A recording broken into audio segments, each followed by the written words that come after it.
cajita de arroz. ¿Qué tienen tus ingredientes? ¿Qué magia esconden las manos que amasan inteligentes estos panes artesanos? Son 5 o 6 componentes que se mezclan con maestría. El misterio está en cocerte y comerte una ambrosía. Barco de papel discreto sellado con 2 acates, es tu envoltura sin coates pa' que no escape el secreto. Prisionera en tu barquito, penetras a fuego lento, que con un ritmo exquisito tus esencias va cociendo. Hay un aroma que escapa a tu cocción de alta nota. Mi olfato vago lo atrapa y mi gusto se alborota. Ya te imagino, cajita, cuando sacies mis antojos, cuando te coman mis ojos al verte bien doradita, cuando te muerdan mis ansias y el paladar me derritas. Si es con una, no me sacias, me zampo hasta 3 cajitas. Ya salen, ya van saliendo, qué delicia y qué manjar, qué aromas van desprendiendo. Ya te empiezo a saborear. Ya te quité las varitas, resistirme ya no puedo. Bendito pan de cajitas, la tradición de mi pueblo.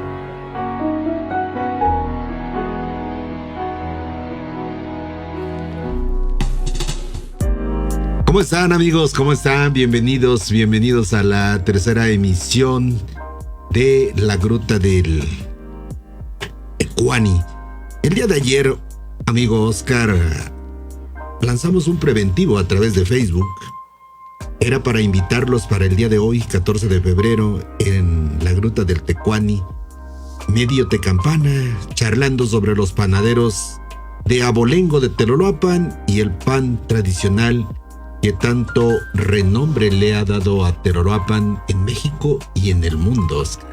Sí, Julio, afortunadamente el pan de Teloloapan, principalmente hoy día el pan fino que le llamamos las cajitas, el pan royal, las piedras, los tamalitos, se venden ahora sí como pan caliente en la Unión Americana. Mucha gente lleva a vender, Julio, parece increíble, pero estamos hoy cocinando, horneando el pan tan sabroso y tradicional, y al otro día está en Chicago, Julio. Así de rápido, están disfrutándolo al otro día. Y nos dicen que hay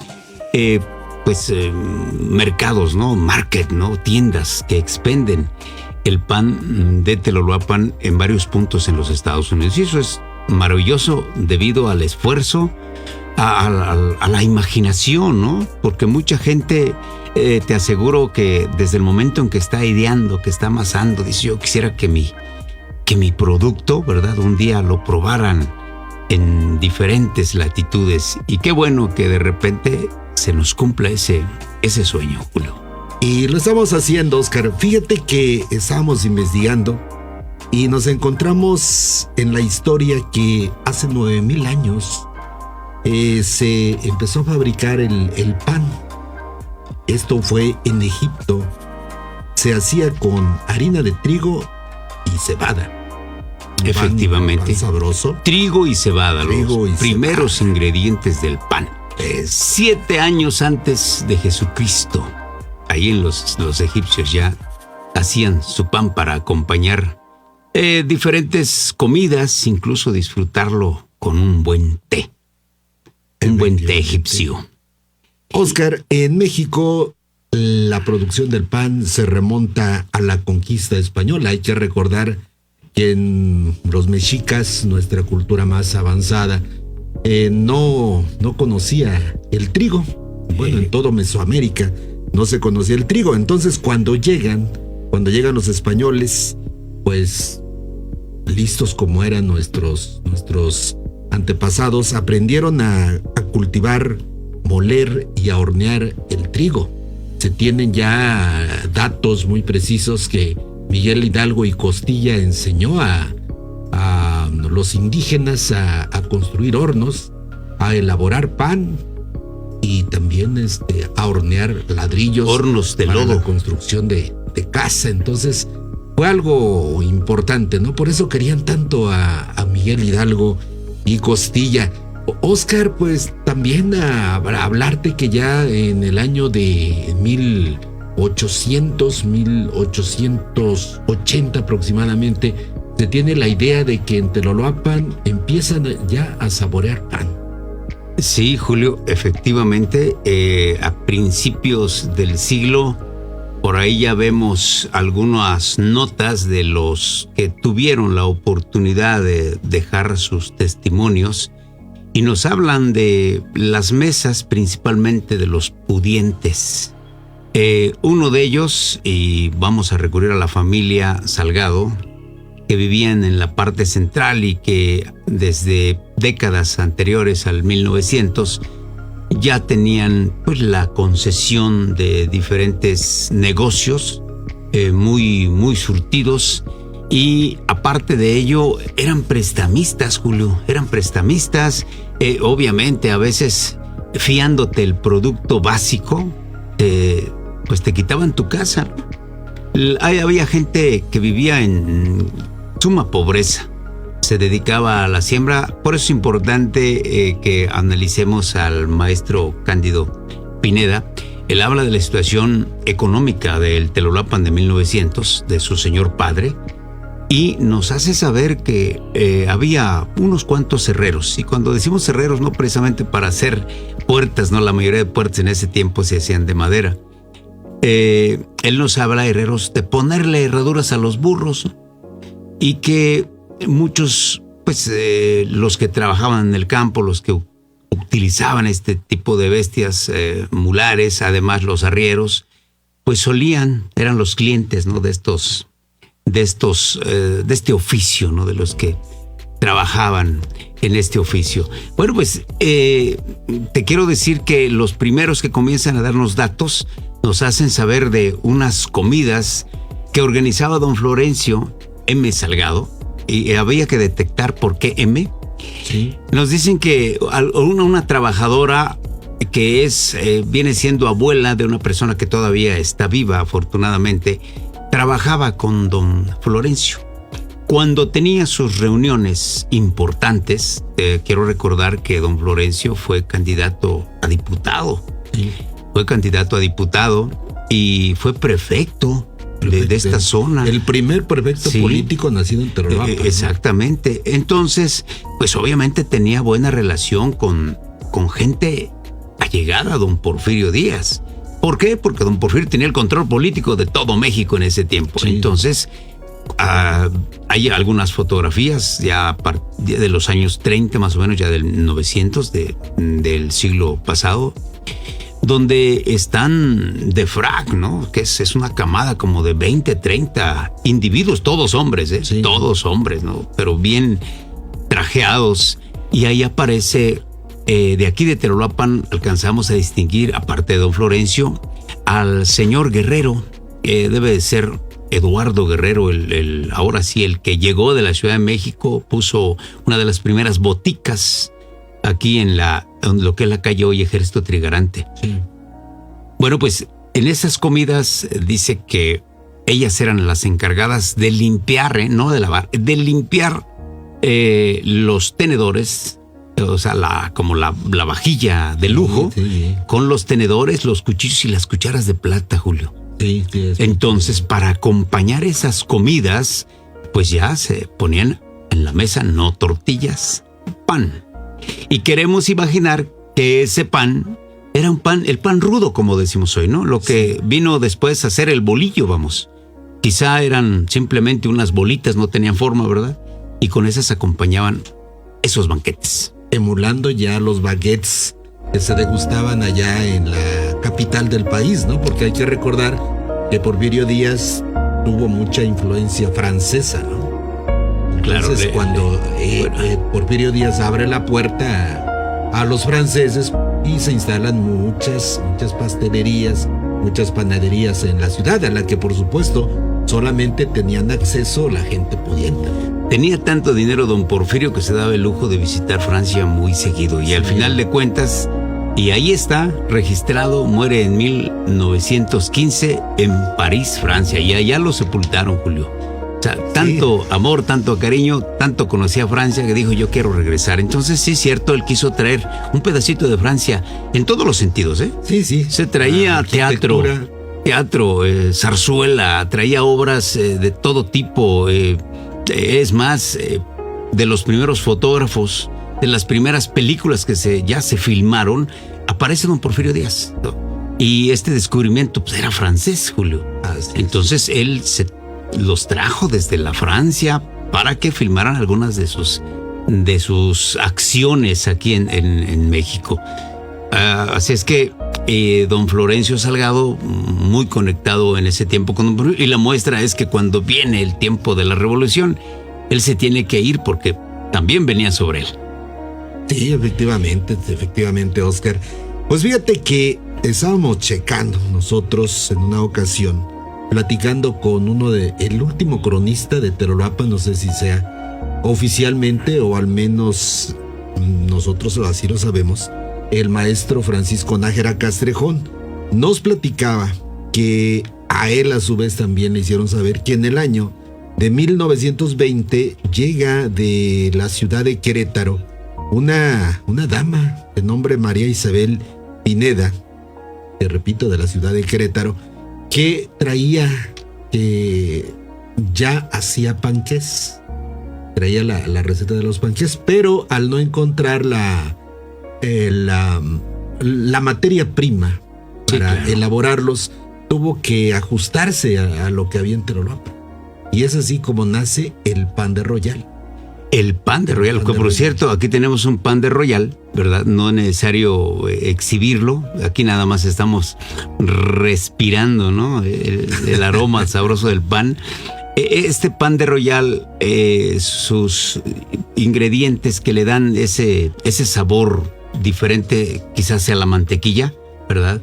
Con esa harina, no sabemos el proceso de elaboración, pero sí sabemos que le ponen nuez, le ponen naranja. El original fue naranja, ¿no? Sí, le ponían naranja, efectivamente. ¿Por qué? Porque aquí había, ¿no? La naranjita, aunque criolla, ¿verdad? Sí.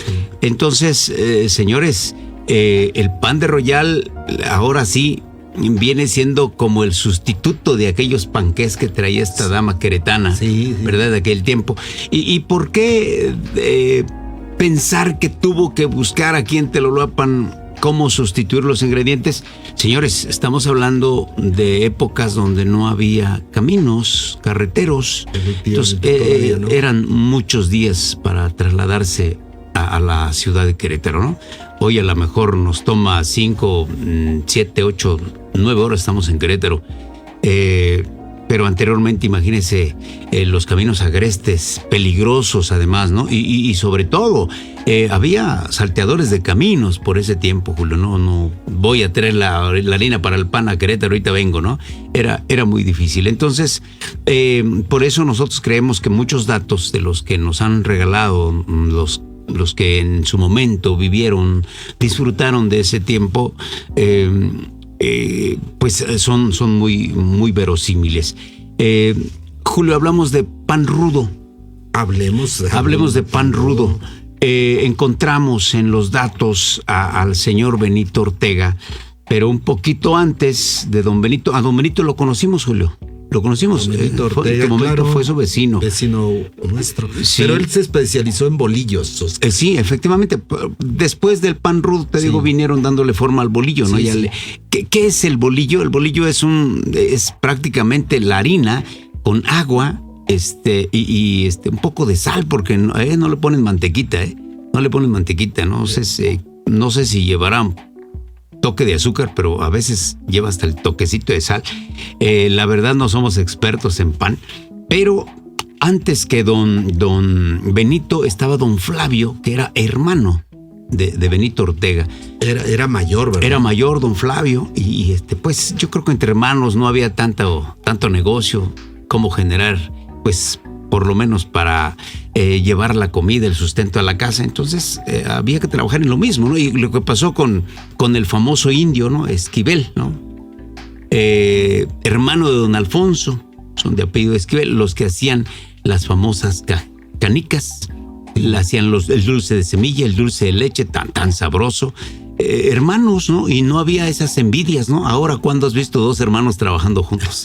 Sí. Oscar, fíjate que también indagamos que a la familia Ortega, se apellidaban Ortega ellos, familiares de la maestra María Celia Calderón, sí, Ortega. Ellos vivían en la calle que conecta a ver, déjame recordar, Joaquín Beltrán se llama la que sube del rastro, Beltrán, con Juárez. Hay un pequeño callejón. Tú que eres más curioso, nos dicen que en ese donde vive nuestro amigo Edilberto Nájera, ese era la casa paterna. Nos dicen que ahí era donde se instaló ese taller de donde se elaboraba el pan rudo que dices. Esos son los indicios más antiguos que tenemos, Oscar. Sí, Julio. Primero, el pan es muy popular. Sí. Afortunadamente hoy, pues la mayoría de la gente tiene acceso a un buen pan. Pero anteriormente, insisto, Telolapan era muy pobre. La gran mayoría de gente que habitaba este municipio era pobre. Por ahí la maestra Tina Mondragón, Julio, sí, Ernestina Mondragón, que muere de 102 años más o menos, muere en el año 2001 aproximadamente, muy reciente. Tuvimos muchas charlas con ella, nos hacía saber precisamente de las enfermedades, cómo arrasaban cualquier viruela, cualquier sarampión, sí, cualquier infección. Era cuestión de muerte incluso. Ella, cuando nace en 1917, Julio, fue la primera de su familia nacida aquí. Sus papás venían del Estado de México. Después solamente tuvo una hermana, la mamá de la maestra reina Linus Mondragón, doña Anita, fue su hermana de la maestra Tina. Bueno, pues ellos tenían 3 hermanos, los primeros nacidos en el Estado de México. Por los problemas de revolución ellos llegan a Telolapan, su señor padre era arriero. Al trasladar mercancía de la Tierra Caliente hasta el Estado de México, en una de sus andanzas, de sus viajes, ¿no? Decíamos eran los traileros los que iban a comprar, pasaban por Ahuehuepan ya. Nos cuenta la maestra que pasa a Huepan su señor padre y compra una caja de mangos. Traía las bestias, pues ya sin carga, ¿no? Ya había llevado el cascalote hasta el Estado de México. En el Estado de México siempre han sido curtidores, Julio. Curten las pieles, compran las pieles y el cascalote lo utilizaban para eso precisamente. Entonces ellos los traían desde Tierra Caliente.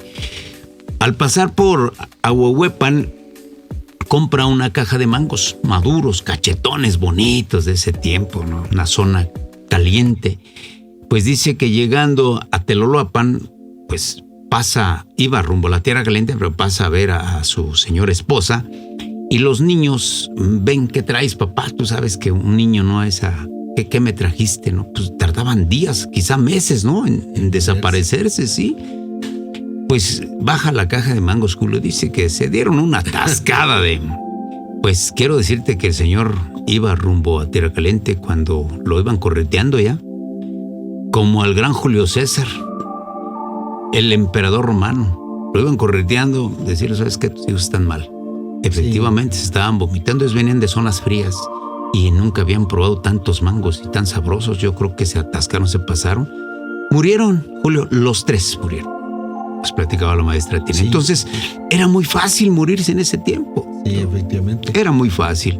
No había medicina. No había medicina, no había dinero. Sí. Nos platicaba de una especie de pulgas, por ahí tengo el dato exacto, que se criaban entre la uña y el dedo, Julio, y que era dolorosísimo, porque ahí se anidaban, hasta en las uñas de los pies. O sea, imagínate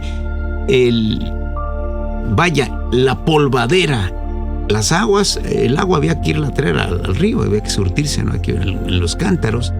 Entonces, no había ese aseo, ¿no? En la casa tenían lo básico para cocinar, para tomar. Y pues, Julio, yo estoy hablando de los años 70, vamos a los años 70, no lejos, 1970. Ya había nacido, ya habíamos nacido. Había muy poca agua, había problemas. Ya me acuerdo del señor Guerrero, que en ese tiempo fue diputado. Él hablaba de la dificultad que era traer agua potable a Telolapan para saciar, ¿no?, la necesidad de ya tanta gente que habitaba este pueblo. Bueno, pues él nos habla de que los 70s, de que la gente no se bañaba precisamente por la escasez de agua. Y has de recordar, y no tiene nada de malo decirlo. Nos bañaban cada 8 días, Julio. Sí. Nos bañaban el domingo para ir a clase el lunes. No había más. Y si tenías pozo, te iba bien. Hay gente que no se bañaba, Julio. Yo recuerdo a mis compañeros, llevaban tecatas de mugre a la escuela. Sí, porque sus papás eran campesinos. No necesitaban bañarse los niños. ¿Sí? Entonces, sí, la escasez de agua siempre. Y fundamental para cuestiones de salud, ¿no, Julio? Efectivamente, queridos amigos. Oscar, ¿qué te parece si hacemos nuestro primer corte? Cuando regresemos a la Gruta del Tecuani, vamos a darles a conocer los nombres de los panaderos de Abolengo. Y si se nos pasó alguno, por favor, repórtense, ¿no? Repórtense. Me parece bien. Háganoslo saber y con gusto los incluimos en la lista. Pero esto, al regresar, ¿a dónde, Oscar? La Gruta del Tecuani. Volvemos. No te despegues. Bueno, compañeros, Oscar, pues te platico que según estadísticas muy bien fundamentadas, el 89% de los mexicanos comemos pan.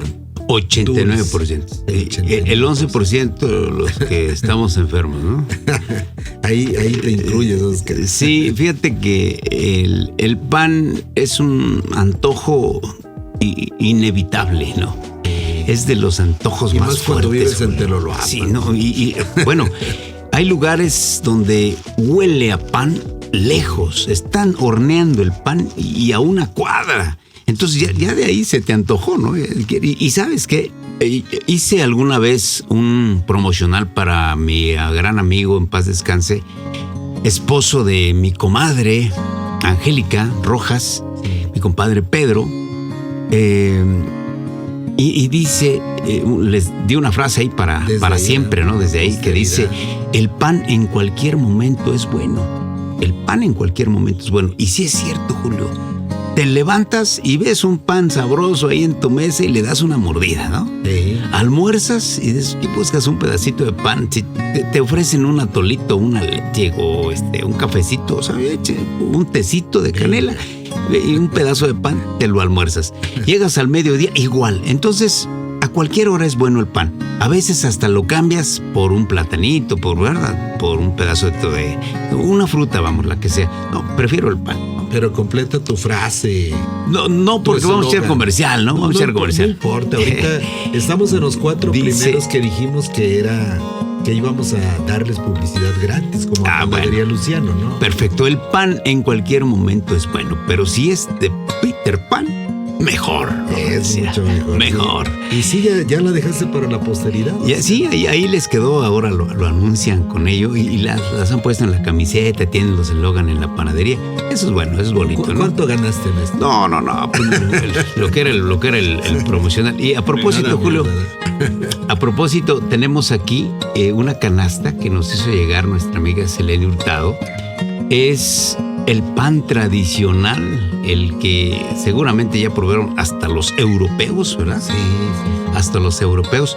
¿Por qué decimos luego europeos? Señores, hay mucha gente de Telolapan viviendo en estos rumbos. Incluso un servidor, tengo dos sobrinos que son hijos de alemán, ¿sí? Son hijos de una tía de Izcatiopan, vivía en Toluca, se casa con un alemán que viene a trabajar a las industrias ahí del Estado de México, mexiquenses. Se encuentran, era muy bonita mi tía, se casa con ella, tienen 2 hijos, se van a Alemania. Entonces hay gente ellos están constantemente, uno de ellos vive aquí, otro sube y baja, ¿no? Entonces ella ya falleció, pero ahí queda la sangre, ¿no? Y después vendrán los nietos que conocen México, tienen la nacionalidad, alemana. Entonces hay mucha gente viviendo. Les aseguro que ahorita alguien nos puede dar nos puede señalar alguna familia que tenga un hijo viviendo en Inglaterra, ¿verdad? En España, en Francia, ¿por qué no? Sí. Así es que el pan pues se va para allá también, ¿no? ¿Cuántas horas de vuelo de México hacia, no sé si habrá escala, pero yo digo que en unas 12 horas estamos en España, el Atlántico, ¿no? Sí, unas 12 horas estamos allá, así que el pan puede llegar todavía calientito, ¿no, Julio?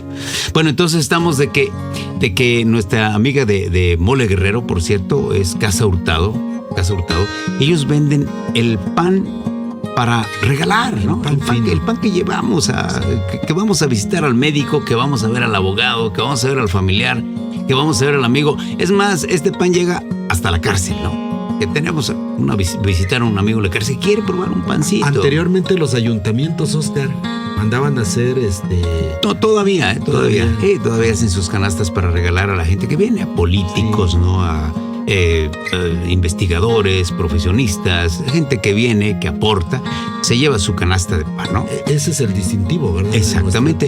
Y en la canastita, ¿no? Esta canasta es de carrizo. ¿Es carrizo Julio? Sí, claro, es carrizo. Es carrizo, que también abunda por este lado. Y tenemos aquí el famosísimo, la piedra, se llama piedra, ¿verdad, Julio? Es una piedra. Seguramente porque está macizo, ¿no? Por eso le llaman piedra. Pues en la descripción el señor Francisco Nájera Castrejón nos decía que porque emulaba la piedra de la tecampana. Dice que, es en su descripción Pues sí, yo no le encuentro tanta forma a la tecampana. Se parece más la tecampana a la cajita, Julio. No, pues le ya voy a meter mano. Que hacerlo, ¿no? Julio, y la clásica cajita, ¿no? Cajita. Ahí está el comercial, ¿no? Que habla del barquito y de los zacatitos, ¿no? Del zacate, sí, que se le mete. Este zacate también. Aquí, esto le da originalidad.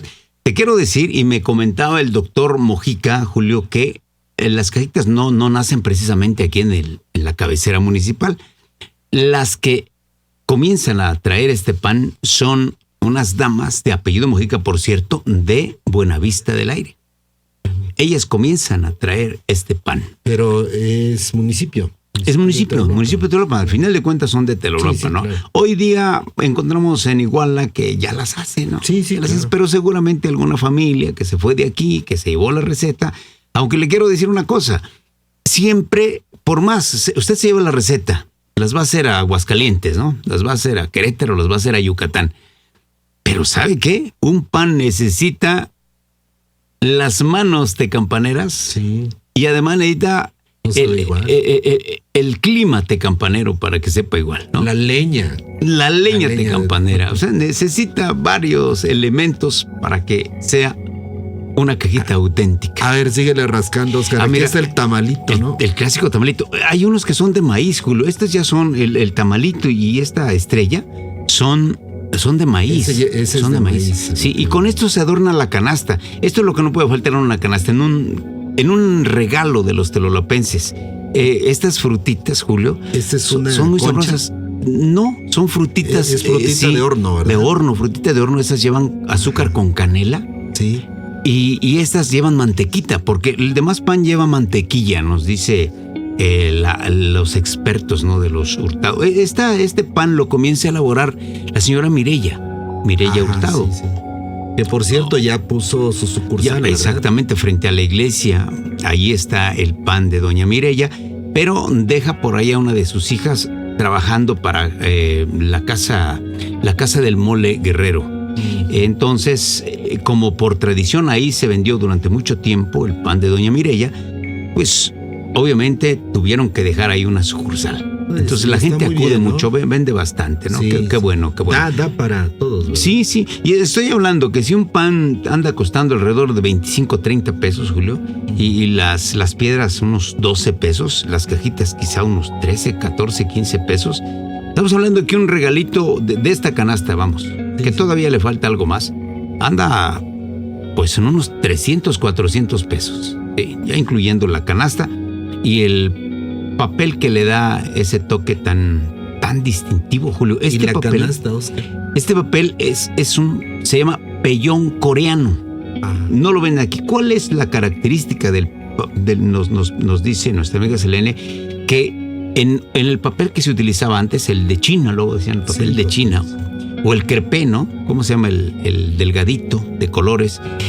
Ponías el pan y como el pan obviamente lleva sus grasas, sus aceites, pues se penetraban en el papel y lo despintaban. Y mucha gente creía que bueno, se despintaba porque se ensuciaba el color del papel, se pegaba al pan, ¿no? Entonces, no era tan confiable. Es más, yo creo que también, pues, lógicamente tienen que estilizarlo, ¿no? Pero yo lo preferiría entregar en su papel de estraza. Como antes, ¿no? En el papel al igual que el famoso tamalito, ¿no? Igual. Todavía hay algunos que todavía le ponen el papel de estraza. Sí. ¿Verdad? Todavía se utiliza el papel de estraza. Bueno, pasando a otro, Julio, hace un momento hablabas. Cuando llegan los españoles, efectivamente no se conocía el trigo por este lado. ¿Por qué los españoles comenzaron a traer tantas cosas, no? Ayer hablábamos de que trajeron las vacas, ¿no? Aquí en América, lo que es América, no había animales grandes, Julio.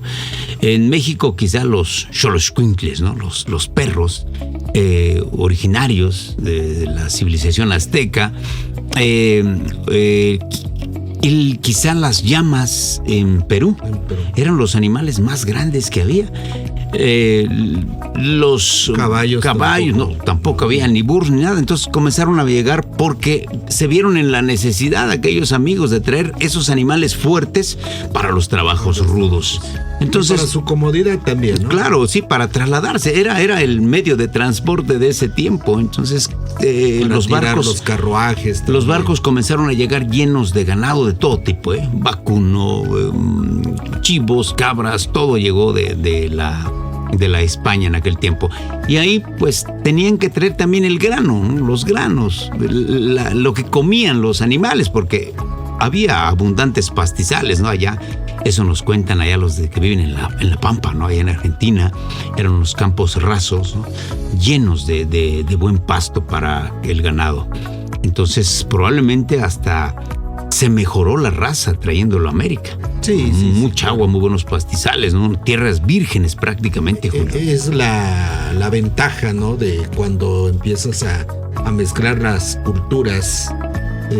Dicen que ninguna cultura puede subsistir por sí misma. Efectivamente. Se estanca. Oscar, pero habíamos prometido que en cuanto regresáramos íbamos a platicar de las panaderías y los panaderos de Abolengo.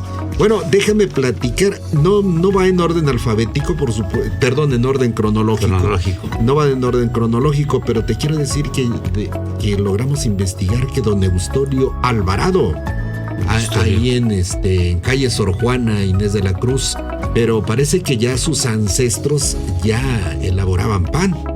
En el barrio del Pino Suárez existió un señor llamado Jesús Arellano.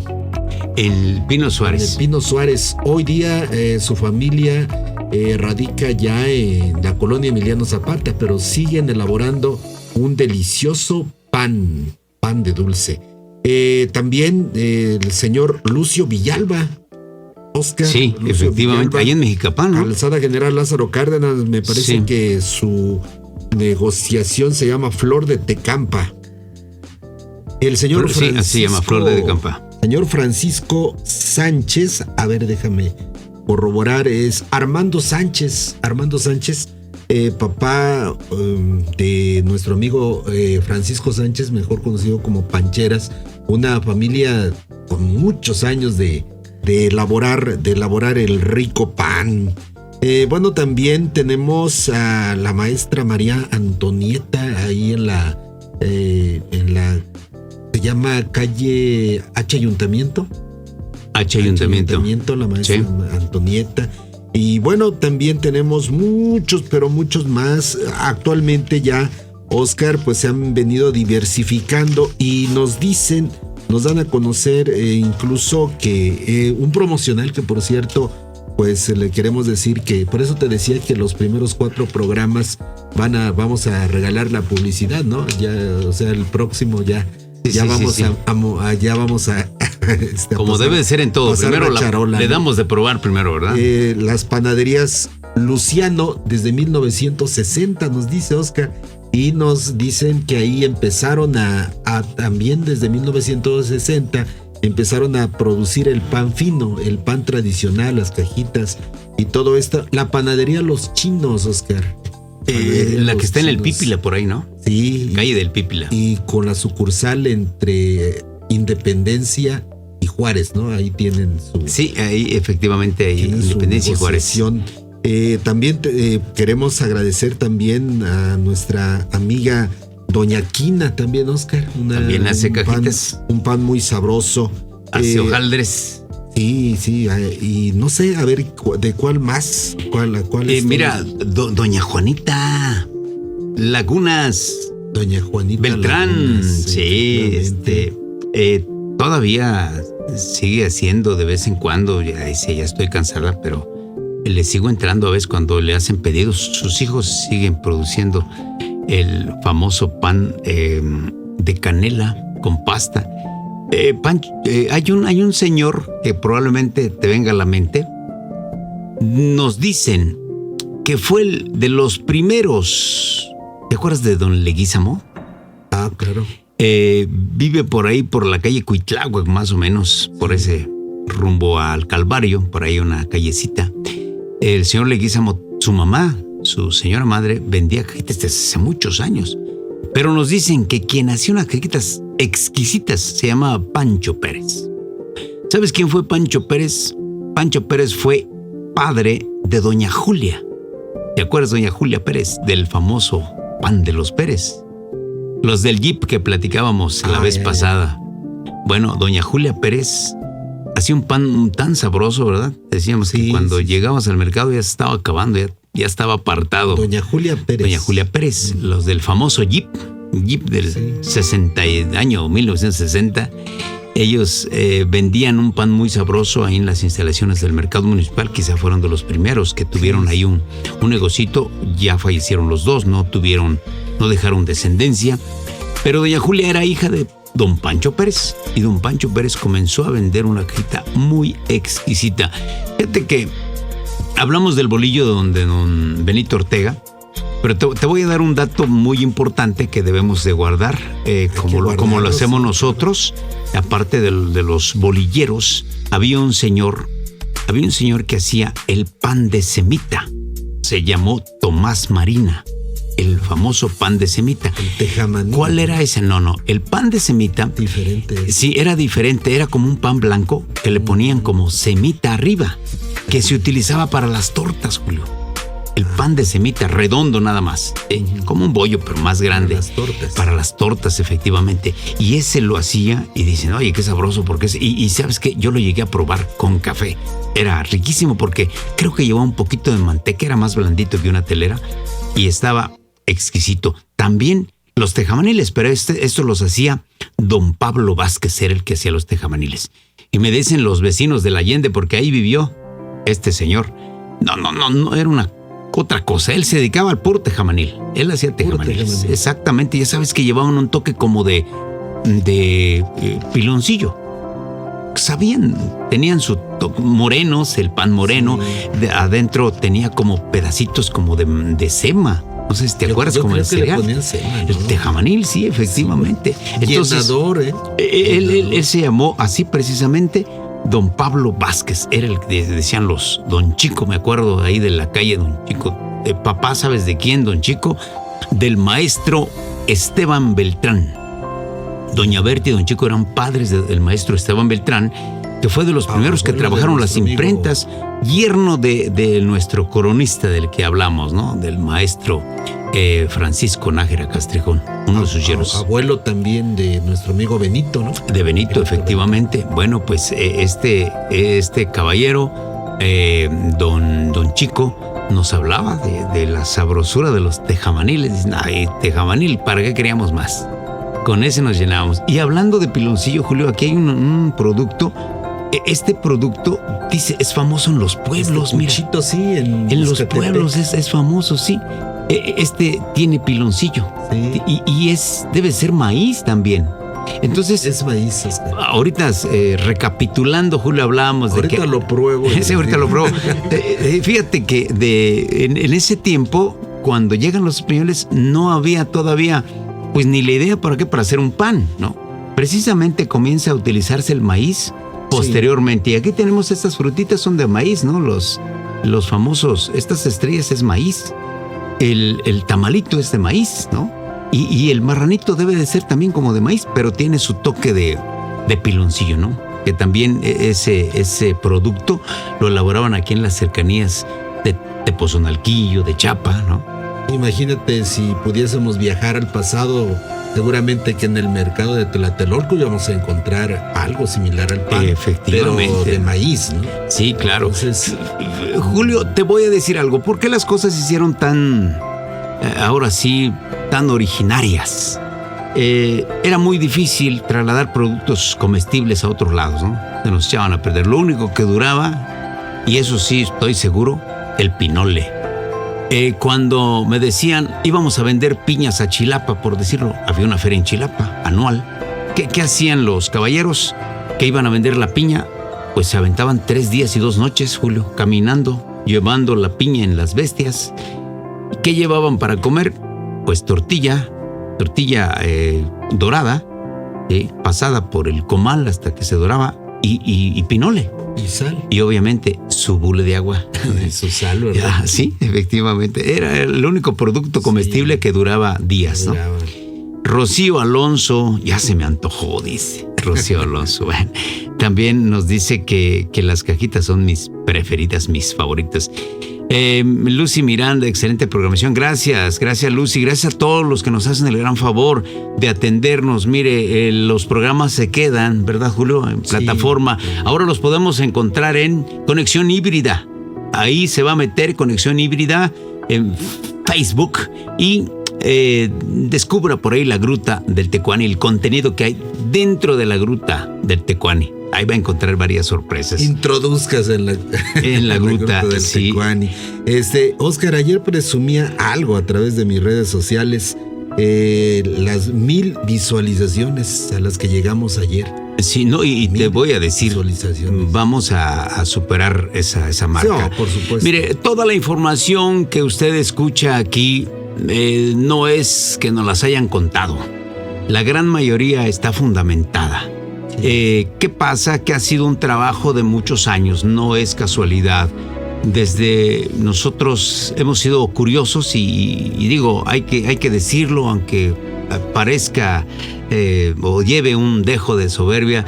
Desde chamacos nosotros anduvimos involucrados, fuimos curiosos, fuimos hasta chismosos, ¿verdad, Julio? Sí, nos metíamos en cualquier parte y pues siempre viendo, observando y obviamente rescatando los documentos, los testimonios, incluso de gente que ya se fue, de aquel Telolapan, de su gastronomía, de su riqueza histórica, de su economía, de la vida política. Y aquí hemos vivido, ¿no? Nosotros, aunque no se note, pues ya nos vamos a ir. Le andamos pegando a los 80 años, imagínese usted, tantos años vividos.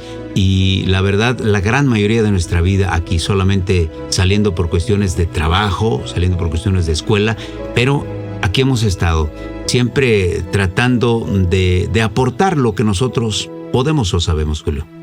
Efectivamente, Oscar. Bueno, también te quiero decir algo, o sea, había que llenarse con el pan en la década sesentera, ya lo decías, Oscar, había poco dinero y bueno, aparecieron unos señores a los que eran muy conocidos como los charrasqueados. Los charrasqueados no eran productores. Vecinos de don Eustolio, ¿no? Efectivamente, no eran productores de pan, pero vendían el pan de Tlapehuala, el pan agrio. Me parece que se los hacían llegar a través de arriería, a través de diferentes fuentes, y ellos lo vendían aquí en Tlalpan. Al ver esto, una vecina de ahí del barrio del Pino, a la que todos conocimos como Doña Julia, empezó a elaborar el pan agrio, el pan de Tlapehuala. Ya no necesitaban ir a Tlapehuala para adquirirlo, entonces allí construyeron un horno y empezaron a hacerlo. Allí llegaron unas vecinas, la señora Berta, la mamá de los federales, Pablo y Sí, Lencho, y también doña Juanita, la mamá de Miguel Ángel Hernández y nuestro amigo Arturo Salgado. El cabezón que le decían. Y ellas empezaron a elaborar cajitas allá a precio más accesible, Oscar. Aprovechando el horno. Aprovechando el horno y a precio ya para que estuviera al alcance de los bolsillos de las clases más populares como nosotros.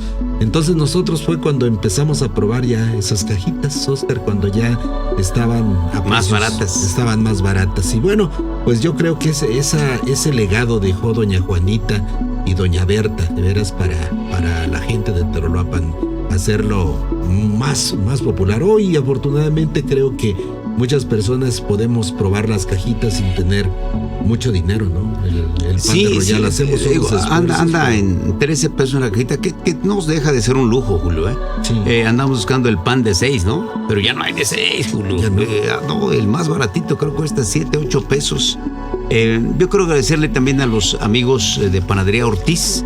Ellos venden junto a una farmacia ahí en el mercado municipal, a un costadito. No sé si te has dado cuenta que en la banqueta ponen sus canastas toda la semana. Es una familia completa, ¿no? De unos que las López, ¿no? Otros que los Ortiz, son la misma familia. Sí. Y venden prácticamente el mismo sabor, el mismo pan. Un pan muy rico, muy socorrido, ¿eh? La gente hace sus pedidos. Hay unos que hornean nada más 2 días a la semana, pero se les acaba, ¿eh? Hay ocasiones que pasas a buscar, que no está por ahí una rosquita que tenga. Nada, ya volaron, ¿no? Hay piedra, hay cajita, hay de todo. Y hay mucha gente que se dedica a vender pan en las casas, Julio. Sí, efectivamente. Casa por casa vendiendo pan. Hay señoras con su canasto ofreciéndote pan de Royal. Sí, pan, cajitas y piedras sobre todo.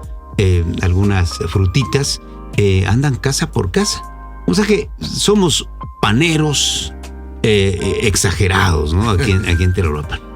Muy bien, Oscar, pues estamos llegando al final de nuestro programa. ¿Qué te parece si hacemos nuestro segundo y último corte, Oscar, para regresar y decir cómo se pueden ganar esta canasta de pan? Bien, bueno, le diré que... O nada más te lo dieron como escenografía. Hubo 3 panes, a los cuales yo le metí el dedo, pero digo, la mano. Pues, pero tenías limpio. Aquí tengo mi gel, no hay problema. Lo demás está probablemente limpio, ¿no? Lo traíamos tapadito. Con todo gusto de parte de los amigos de la Casa del Mole, la Casa Guerrero, de ahí de Independencia, de nuestra amiga Selene, del señor Narciso Hurtado, que nos hizo el favor de hacernos llegar esta canasta de pan. Se la regalamos con todo el gusto. Y ya si nos quiere compartir algo de lo que ya tocamos, pues mire, aquí echamos café. Oye, volvemos para despedirnos. Cuando regresemos, ¿verdad, Oscar? Tú nos vas a decir cómo se pueden llevar esta canasta con el pan fino a casa. Volvemos. Pues aquí estamos de regreso, muy amables a la gente que nos sigue, a la gente que nos llama. En estos momentos nuestro amigo Joaquín Abarca, que es uno de los grandes panaderos, Julio, muchos años de experiencia, Joaquín, con don Eustolio precisamente. Ojitos de Doña Gaby se llama su panadería, y muy entusiasta el amigo Joaquín. Te saludamos, Joaquín, ¿cómo estás? Muy bien, gracias a Dios, un poquito enfermo, pero ya, gracias a Dios, ya vamos saliendo. Sí, estamos en tiempo. Ahorita hay muchos catarros, mucha tos, mucha gripa, sí, efectivamente. Oye, Joaquín, haces una telera exquisita, Yo he sido testigo porque me he aventado unas tortas con esa telera sabrosísima. ¿Cuántos años de experiencia, Joaquín? Pues con Don Eustolio trabajé 37 años. Fíjate nada más. Yo pensé que tenías como 20, Joaquín, años de edad. No, ya. 30 y tantos años con don Eustolio. Y ahorita solo ya con tus propias alas, Joaquín. 4, o sea, van casi 40 años de panadero. Sí. ¿A qué edad comenzaste? Pues yo comencé así, empezando que con Don Eustolio de 12 años. De 12 años comenzaste a trabajar ahí. Sí, primero de barrendero, después de limpiar charolas, después de carrear para el mercado. me fui enseñando nomás ahí viendo cómo hacían el pan. Seguí viendo y así aprendí, me metí en el panadero. Oye, Joaquín, ¿tú todavía trabajaste en el tiempo que había que amasar a pura mano? No, No, tú ya con las máquinas. ya tenía una maquinita, don Ostolio. Don Estolio. Quizá fue de las primeras máquinas que hubo aquí en Telolapan, Sí, ¿verdad? casualmente sí, porque él sí hacía unas masas todavía a mano cuando yo llegué ahí con ellos. Él le sabía al amasar, ¿no? Como Sí. a la antigüita. Híjoles, saludos de Jorge desde Chilpancingo de Bravos. ¿Por qué le decían el jefe, Joaquín, a don Eustolio? Pues yo que sé que le decíamos jefe porque todos mis mocosos, mis hijos, desde chiquitos le empezaron a decir jefe. Jefe a manera de patrón, ¿no? Y como era el patrón, ahí sí de veras. El dueño, vamos, como el dueño. Mis hijos pues todavía no podían hablar bien y le decían jefe. Nos da esto jefe, y ahí se le fue quedando jefe y jefe. Ya después todo el mundo le decía jefe a don Eustolio.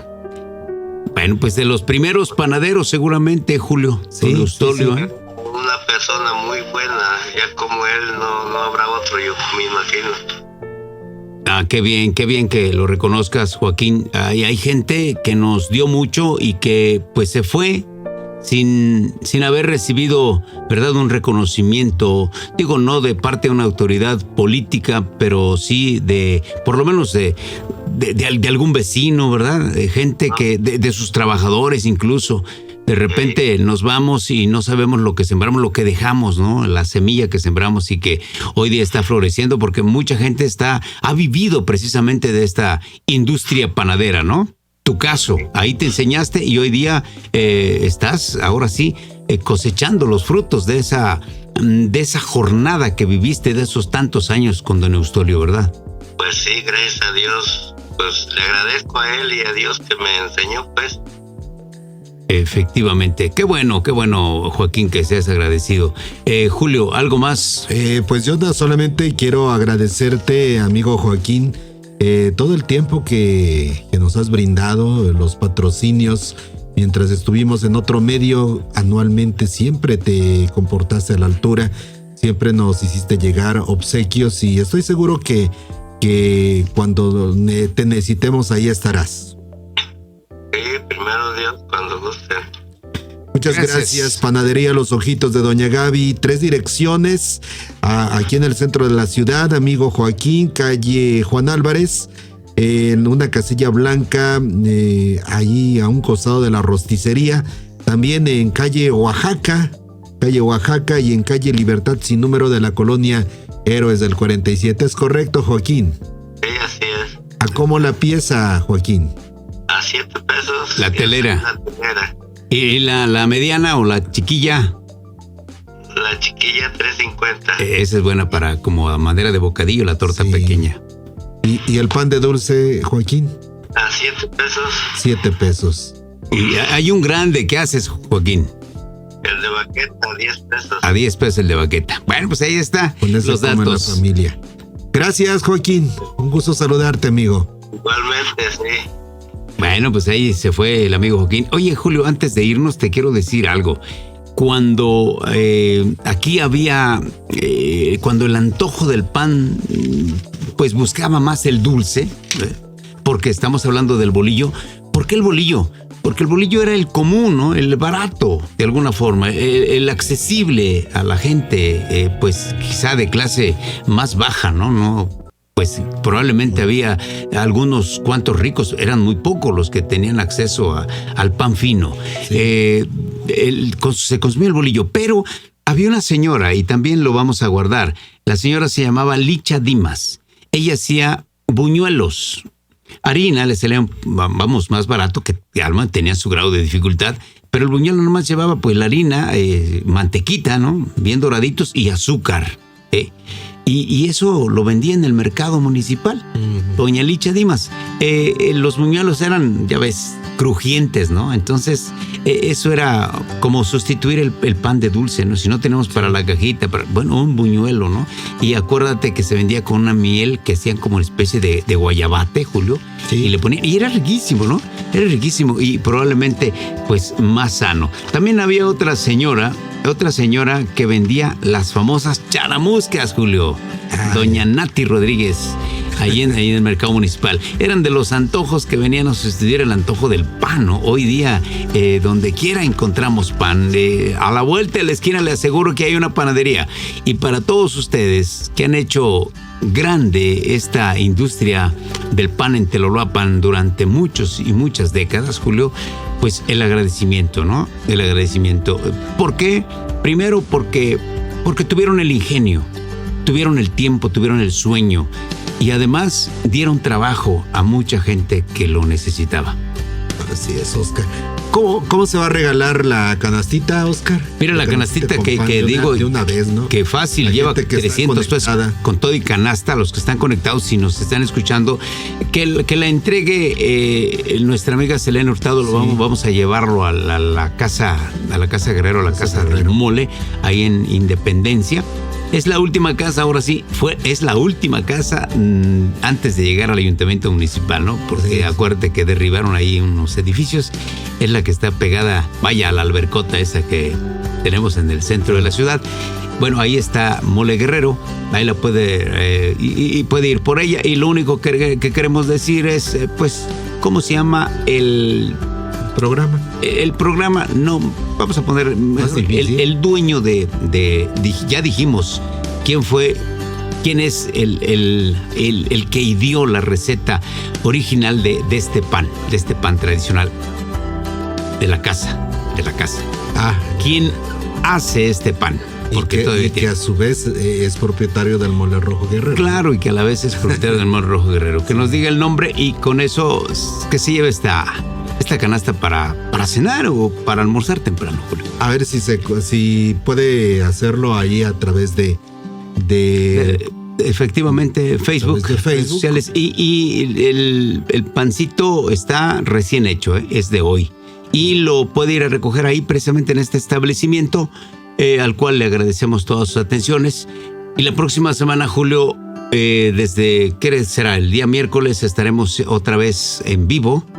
El día miércoles y jueves y viernes, retroalimentándonos, compartiendo con ustedes las experiencias, compartiendo con ustedes esta riqueza cultural de nuestro municipio, de nuestro pueblo y pues llevando cosas novedosas aparte de toda la historia, ¿no?